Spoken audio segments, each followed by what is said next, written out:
action. I'm giving you the tools, right? I'm giving you the sandbox. I'm setting the table for you. But it's up to you to decide what you want to eat. Master Chief is human. He's not a machine. He's not a set of armor with a big weapon. He's a human with resilience and courage. You know, and I was so looking forward to this moment because for Master Chief, you know, the stoic soldier, the man of few words, all that. But there was this progression, you know, in terms of his emotional side, even through the first 3 games. But this was going to be the great leap. What happens when that soldier starts to discover his humanity? We had to create a situation that was going to knock him out of his comfort zone. The Master Chief has settled into this comfort zone of being the hero. You know, it's interesting. Early on, we talked about the hero's journey, and like, how do you have a hero's journey when he's already a hero? What are the sacrifices that you need to make in order to preserve something as precious as humanity? The journey is the important part. The growth is the important part. And so really, where does he still need to go as a human? That became the key to not just the story of Halo 4, but the entire trilogy. We're really examining what sort of burdens a Guardian carries. In a lot of ways, the story that we're telling with Halo 4 is about putting Chief in circumstances where he's forced to change. He's forced to take stock of himself. In a way, Chief is a Guardian. Cortana is Chief's Guardian. The Forerunners were the Guardians of their own universe, and they might have to make a decision that not everyone is going to agree with and that some people might condemn.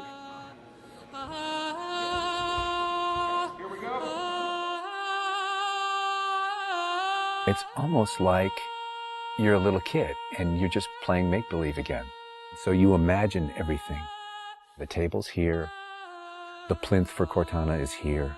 There's a window here. Ready, go.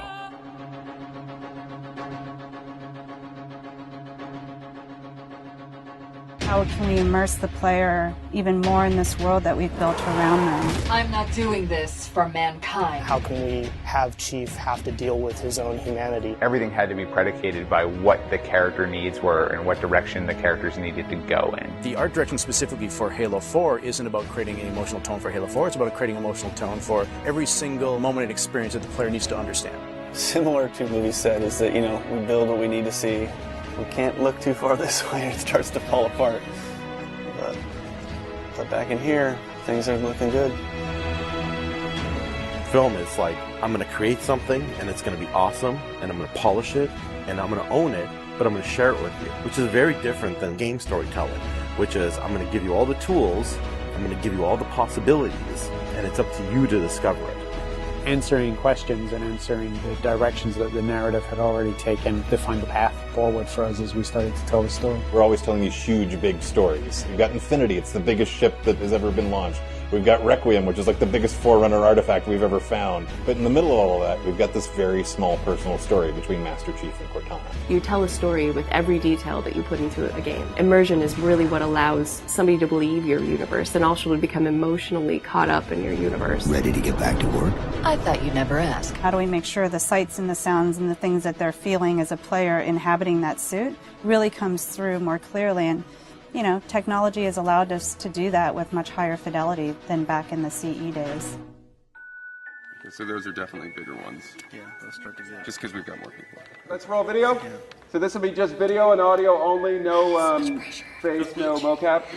In that case, you won't mind if we return the favor. As we design these things, we put together the best plan. Until it actually touches an actor, it lacks humanity. Having the ability to work with the actors on stage, capturing their face, body, and voice at the same time, really gives us an opportunity to create an immersive experience for the actors. Working at Giant, we could have at least 8 actors in the same volume at the same time. So the objects that they're acting around and the people that they're acting with, against, through, and toward are there in the scene with them, and it makes a huge difference. We sent out a breakdown for the characters and how we wanted them to feel. We ended up getting, 80 or 90 submissions back through our casting team. Casting for the Master Chief is tough. You need a performer that has a really raw physicality to him, and yet he has to, within the confines of this suit, be able to relate and relay emotion. I like to express myself. I freely do it. I wholly do it. I enjoy it. And so pulling back on all of those instincts is what's required to play him. Imagine that translating to a 3D model with huge armor and making sure the personality of Chief's movement comes through that armor was really critical. And that really came down to Bruce's acting, his physical stature, and really his physicality as he went through all of the performance. You'll never see his face or hear his voice, but all of the other actors that are playing off of him have received so much from him in their performances, and I think that they would all agree with that. This is the low-res asset of Chief. We were afforded a little bit more budget since he's our hero. From the art process, storytelling is just about engaging the player. You don't have to answer any questions. You don't have to take them through a lot of loops of feeling. If the player is engaged, I think you've got the start. So Master Chief's a difficult one because he's a dude in a helmet. There's such a, particularly in science fiction, such a fantastic history of people being completely realized as people without having their face as a tool. For us, it's making him feel like a real person. We have a nude male sculpt, and then from there we sculpt it on physically a tech suit. And on top of this, guys, when we spend time just doing all the details and trying to add some of that functionality, even little bits here and there like Braille, and this just reads 117. I think it's connected to having even more modern visual flow when it comes to his lines, his design, the way you follow the outline of Master Chief. Trying to put it into an area where it feels realistic, that it feels kind of tankish. What do you think of a tank? You think square, you think like metal, there's some wear and tear on the edges. So those things we want to grab, put them on the Chief so it communicates that. The fingers are missing here on these. They have armor caps that come on, but he doesn't have armor caps on his trigger finger or thumb finger so that he could have more tactile sense when he's shooting and loading his weaponry. The last thing we just changed was his visor. His visor picks up the elements based on the room that he's in. We want to take every inch of the character to tell a story as much as we can. Above all, he still needs to connect to the player and they still need to understand him as being that character. It's somebody who's been very loved over the last 10 years.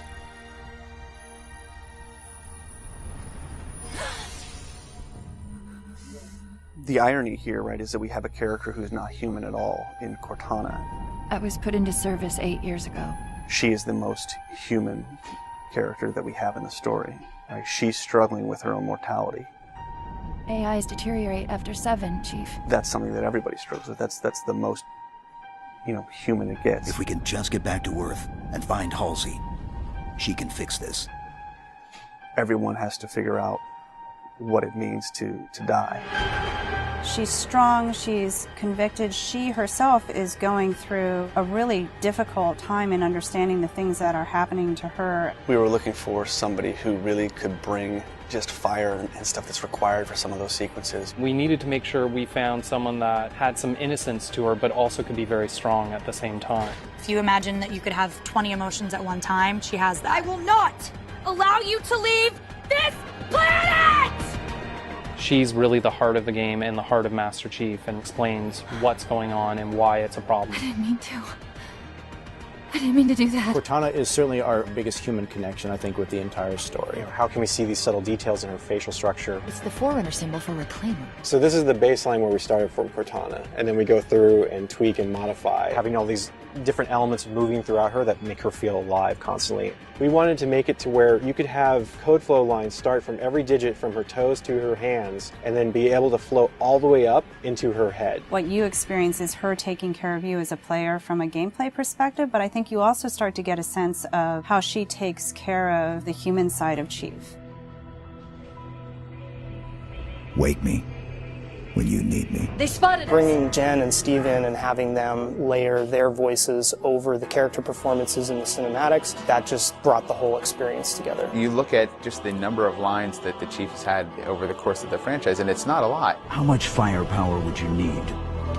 And yet people will immediately call you out on the Master Chief's voice being something very distinctive and important to them. The funny thing is that they've had this off-screen chemistry because they didn't actually meet until last year. Not only is this the first time they've ever sat together on a panel, this is the first time they've ever been in the same room or even met. So seeing them meet and seeing them have that chemistry in real life and seeing how they acted together in scenes just felt like we just missed this opportunity for all these years to actually get them together and get something even more memorable and more exciting out of them. In the beginning, they were great choices for those characters. Steve has this very stoic personality that comes through in his few words. The same way Jen's voice is confident and it's strong, but it can also be playful. You do know you don't have to wait until the last minute just to impress me, right? In many ways, Halo 4 is the first act. We want a player to be able to ask themselves what it is to be a hero. Is the sacrifice worth it? I often think of him as like Atlas, you know, like he's got the weight of the world on his shoulders all the time. Chief and Cortana are the same person, but she has always been the reflection of his humanity. People don't play Halo to watch a soap opera, and yet you don't want to just be kind of pulp. To me, it's a natural progression of this story, and it takes this relationship to the place it should go to.